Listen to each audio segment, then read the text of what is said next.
Everyone, स्वागत है आप सभी का मेरे यूट्यूब चैनल में। तो आज हम लोग इतिहास से संबंधित कुछ ऐसे प्रश्नों के ऊपर चर्चा करेंगे जो अक्सर करके किसी भी प्रतियोगी परीक्षाओं में पूछे जाते हैं। तो चलिए स्टार्ट करते हैं और देखते हैं आज का पहला प्रश्न क्या है।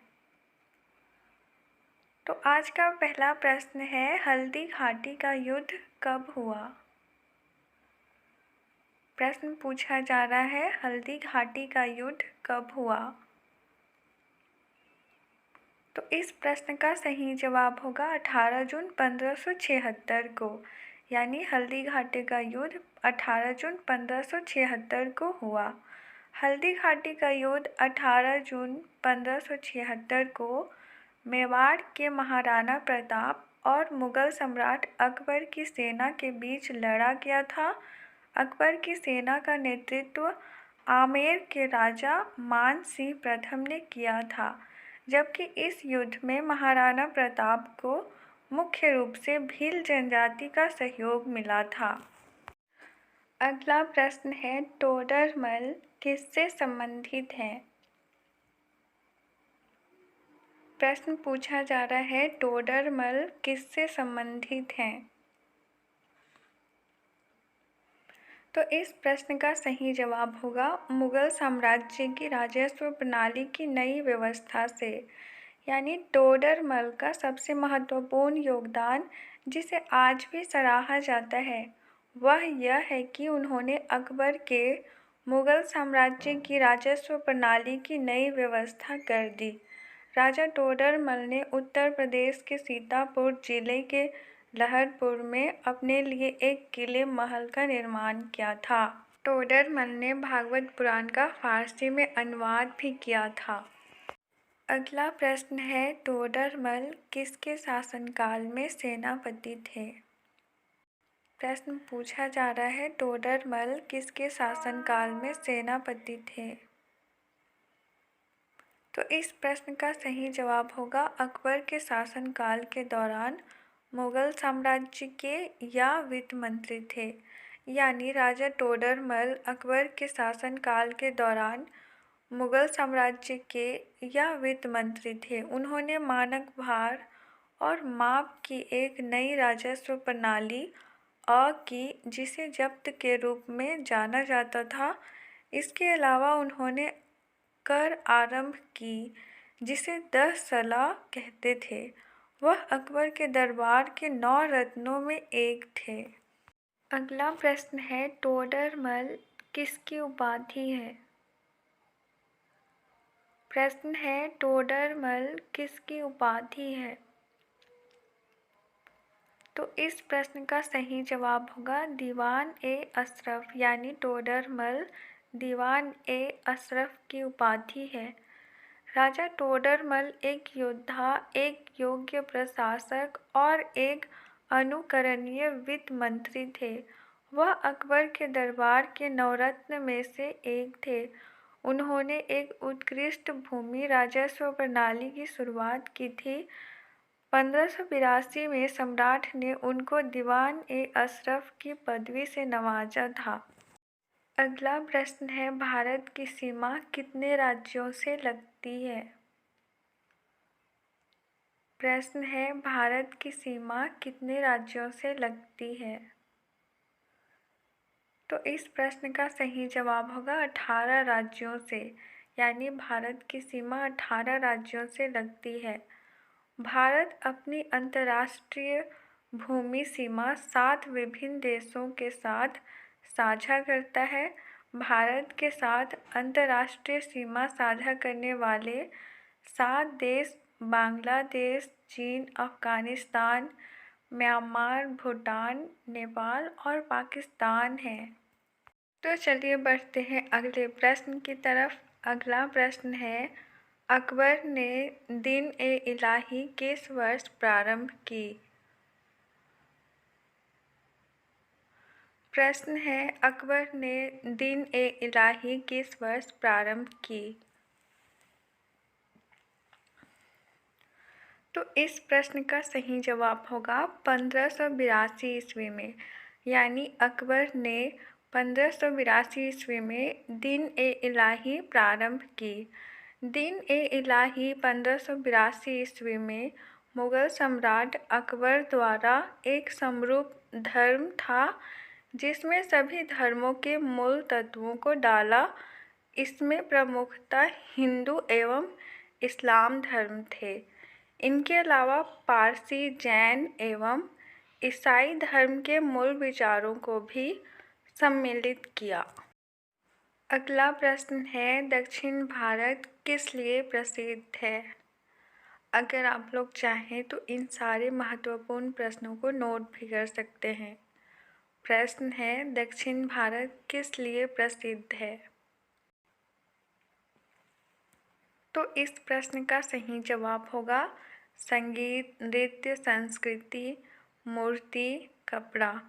यानी दक्षिण भारत में संगीत, नृत्य, संस्कृति, मूर्तियों, कपड़ों का एक समृद्ध इतिहास है जो पूरे दक्षिण पूर्व एशिया में भी फैला हुआ था। तमिलनाडु और केरल राज्यों में प्रचलित प्रतिष्ठित मंदिर शैली भी काफ़ी प्रसिद्ध है। तो चलिए बढ़ते हैं अगले प्रश्न की तरफ। अगला प्रश्न है, उत्तर भारत में कौन कौन से राज्य आते हैं? प्रश्न पूछा जा रहा है, उत्तर भारत में कौन कौन से राज्य आते हैं? तो इस प्रश्न का सही जवाब होगा जम्मू एवं कश्मीर, हिमाचल प्रदेश, उत्तराखंड, हरियाणा, पंजाब, राजस्थान, उत्तर प्रदेश, बिहार, मध्य प्रदेश, छत्तीसगढ़ तथा झारखंड। यानी उत्तर भारत में जम्मू एवं कश्मीर, हिमाचल प्रदेश, उत्तराखंड, हरियाणा, पंजाब, राजस्थान, उत्तर प्रदेश, बिहार, मध्य प्रदेश, छत्तीसगढ़ तथा झारखंड राज्य आते हैं। भारत सरकार द्वारा परिभाषित उत्तरी और उत्तर मध्य क्षेत्र में जम्मू एवं कश्मीर, हिमाचल प्रदेश, उत्तराखंड, हरियाणा, पंजाब, राजस्थान, उत्तर प्रदेश, बिहार, मध्य प्रदेश, छत्तीसगढ़ तथा झारखंड राज्य आते हैं। यहाँ के प्रमुख शहरों में नई दिल्ली, कानपुर, जयपुर, लखनऊ, इंदौर, लुधियाना, चंडीगढ़ आदि आते हैं। अगला प्रश्न है, कॉमनवेल्थ का मतलब क्या होता है? प्रश्न है, कॉमनवेल्थ का मतलब क्या होता है? तो इस प्रश्न का सही जवाब होगा राष्ट्रमंडल या राष्ट्रकुल। यानी कॉमनवेल्थ का मतलब राष्ट्रमंडल या राष्ट्रकुल होता है। राष्ट्रकुल 20वीं शताब्दी में ब्रिटेन के कई भूतपूर्व उपनिवेशों को लेकर एक अंतर्राष्ट्रीय संगठन बनाया गया जिसका अंग्रेजी नाम ब्रिटिश कॉमनवेल्थ था। लेकिन अब राष्ट्रों का कॉमनवेल्थ ऑफ नेशंस कहलाता है। हिंदी में इसे राष्ट्रमंडल या राष्ट्रकुल कहा जाता है। अगला प्रश्न है, भारत अभी भी राष्ट्रमंडल के अधीन क्यों है? प्रश्न है, भारत अभी भी राष्ट्रमंडल के अधीन क्यों है? तो इस प्रश्न का सही जवाब होगा क्योंकि भारत और ब्रिटेन दोनों को लगा कि उनके रिश्ते को तोड़ना बहुत ज़रूरी है। यानी भारत राष्ट्रमंडल में है क्योंकि भारत और ब्रिटेन दोनों को लगा कि उनके रिश्ते को तोड़ना बहुत ज़रूरी है।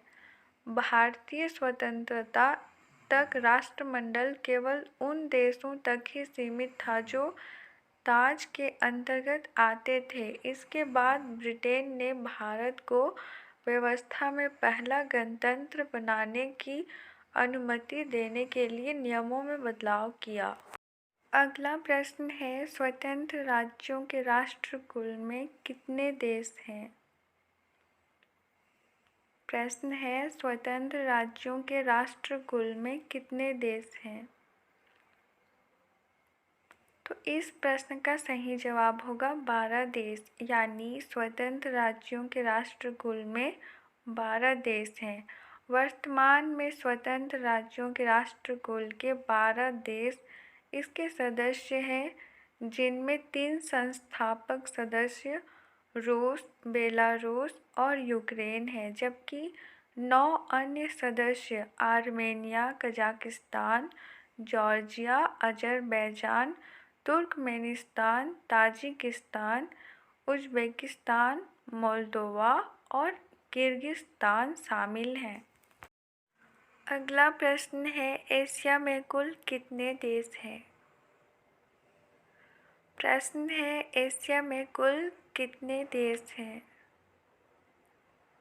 तो इस प्रश्न का सही जवाब होगा 49 देश, यानी एशिया को 49 देशों में विभाजित किया गया है। उनमें से जॉर्जिया, अज़रबैजान, रूस, कजाकिस्तान और तुर्की अंतर महाद्वीपीय देश हैं, जो आंशिक रूप से यूरोप में स्थित है। भौगोलिक दृष्टि से रूस एशिया में है, लेकिन सांस्कृतिक और राजनीतिक दृष्टि से इसे एक यूरोपीय राष्ट्र के रूप में जाना जाता है। पढ़ाई से संबंधित इसी तरह के और वीडियोस पाने के लिए मेरे चैनल पार्वती वॉइस टीवी को प्लीज़ सब्सक्राइब कीजिए, और अगर वीडियो यूज़फुल रहा हो तो वीडियो को लाइक और शेयर करना बिल्कुल ना भूलें। वीडियो पूरा देखने के लिए आपका बहुत बहुत धन्यवाद।